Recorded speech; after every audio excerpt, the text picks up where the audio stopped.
Tension diversion game ఆపేసి ఇప్పుడు budget ప్రవేశపెట్టే టైం వచ్చింది. ఇది మీకు 3వ బడ్జెట్. దీని తర్వాత మీకు మిగిలేది ఒకటే బడ్జెట్. ఆ తర్వాత లాస్ట్ ఇయర్ అయితే ఎట్లాగూ ఎలక్షన్ ఇయర్ మీరు పెట్టిన దానికి చిత్తు కాగితంతో గీకి పారేసుకునే దానికి ఎంత విలువ ఉంటుందో లాస్ట్ ఇయర్ మీరు పెట్టే బడ్జెట్ కూడా అంతే విలువ ఉంటుంది. కాబట్టి ఈ 2 బడ్జెట్లు ఏవైతే మీ చేతుల్లో ఉన్నాయో అందులో ఇప్పుడు పెట్టబోయే బడ్జెట్ ఫిబ్రవరిలో పెడతారో మార్చిలో పెడతారో రాష్ట్ర బడ్జెట్ ప్రజలు మీ వైపు చూస్తున్నారు. మీరిచ్చిన 420 హామీలు బలహీన వర్గాలు మీ వైపు చూస్తున్నారు. 1,00,000 కోట్ల బడ్జెట్ అన్నారు. 2 బడ్జెట్లో మీరు 20,000 పెడతామన్నారు. ప్రతి బడ్జెట్ లో పెట్టలేదు బీసీలకి. మరి ఈ బడ్జెట్ లోనన్నా గత బడ్జెట్లు ఇది కలిపి ఒక 35,000 కోట్లు పెడతారా అని చెప్పి రాష్ట్రంలోని బీసీలందరూ చూస్తా ఉన్నారు. 42% వాటా ఇస్తాం ప్రభుత్వ కాంట్రాక్టులు అన్నారు. మరి పొంగులేటి శ్రీనివాసరెడ్డికి వస్తున్నాయి కాంట్రాక్టులు తప్ప ఈ రాష్ట్రంలో ఏ బలహీన వర్గ సోదరుడికి రావడం లేదు. అందుకే బీసీ కాంట్రాక్టర్లు మీ వైపు చూస్తున్నారు.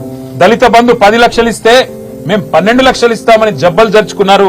మల్లికార్జున్ ఖార్గే గారిని తీసుకొచ్చి చేవెళ్లలో ఎస్సీ ఎస్టీ డిక్లరేషన్ పేరిట హడావుడి చేశారు. మరి ఈ బడ్జెట్ లోనన్నా అంబేద్కర్ అభయహస్తం పెట్టి రాష్ట్రంలోని దళిత గిరిజన బిడ్డలకి 12 లక్షలు ఇస్తామనేది అయితే మాట చెప్పారా, ఆ మాట నిలబెట్టుకుంటారా లేదా అని చెప్పి రాష్ట్రంలోని దళిత గిరిజన సోదరులు మీ వైపు చూస్తున్నారు.